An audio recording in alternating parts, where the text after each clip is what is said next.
kasi ni Nanay Lorna, gusto niya i-video siya para makita daw niya kung ano yung mga comment Oh, commentin niyo sa kanyang ulam mamaya. sa kanyang mga ulam. Bayan, no? So dito kami, ito po yung ulam namin mamaya.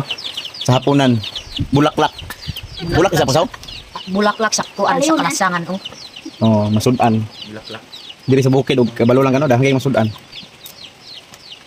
Dami talagang alam na ulam ng mga katutubo. Usaw. Nakuha lang sa mga gubat-gubat. No? Dili po ni sa tong murag takway. Dili po murag takway. Para sa takway. Oh. Pero di ka balong luto nila, dili magimo. Para lang yung takway na anong tangko. Kana yun ang sabaw. Lagi ang kuan. Di mo. Ang katong kanila ni. Oh, lagi. Ah, Bisag di ma daro luto? tarong gusto di mo kasi. Ay, dai ba? Anang tagsara mo kuan kadara panoid mo. Mugawas. Oh, mukaw. Daghan kay kuha lagi no. First time natin makakain ito mga kababayan. Unya man. First time natin niya. First time natin mamaya Sarap yan. makakain. Mudungan sa Yahin. kuan humay. Ha? Mudungan sa may? Oh, tama. Kadara Panuig man no, panuig. oh panoid. Dili man ako kundi kana. Hmm. Sa.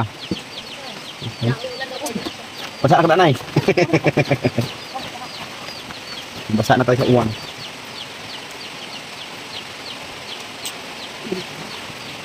Diri ka na yun? Diri ka. Ito po yung pagsaingan namin dito mga kabayan. Ganda na lang. Ganda ng paligid.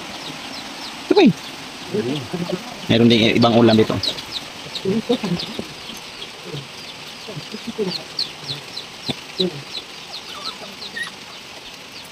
Yan.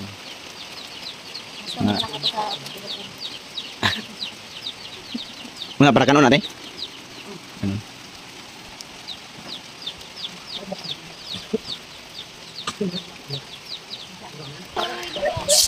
Standard ko ako. Puro abuan dan. Hindi naman kaliro yung tawag sa Kami ako. kaliro. Ako. Kaliro ba? Kaya ko na si ay pabuwak sa ulo.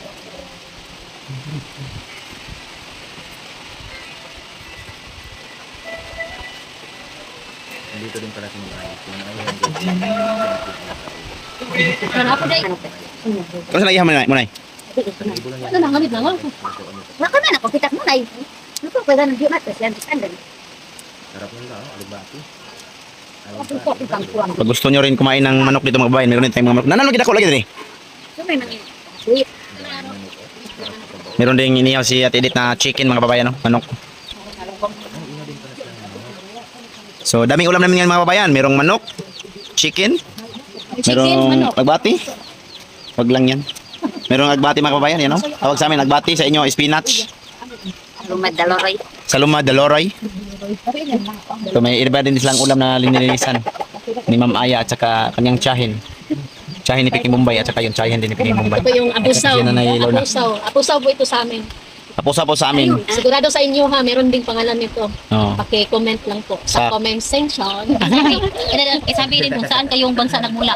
Para Sabi kasi ni Nanay Lorna, gusto niya i-video siya para makita daw niya kung ano yung mga comment Oh, commentin niyo sa kanyang ulam mamaya. sa kanyang mga ulam. Kanyang mga ulam. Kanyang mga- Daming ulam nila mga babayan, no? Hindi ka talaga magugutom dito kasi daming ulam.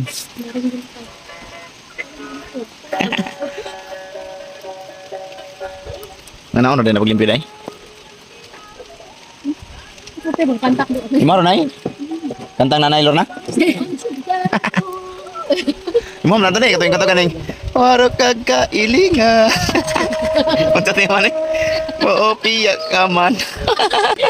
Sabi ko mukhang nagbarang ka ng bahay ka amay.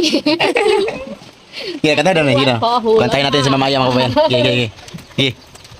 Dito nga kanta dito taas. Yes, Si Nanay Lorna mga kabayan kumakanta din yan siya. Tapos nangahoy may kanta man siya. Magkikanta mo ba nga nasi miyan? Nakapuso na sa iyo. Bago Bad. na doon na ando. Masog ka ng comment. Ipis wala dati laki.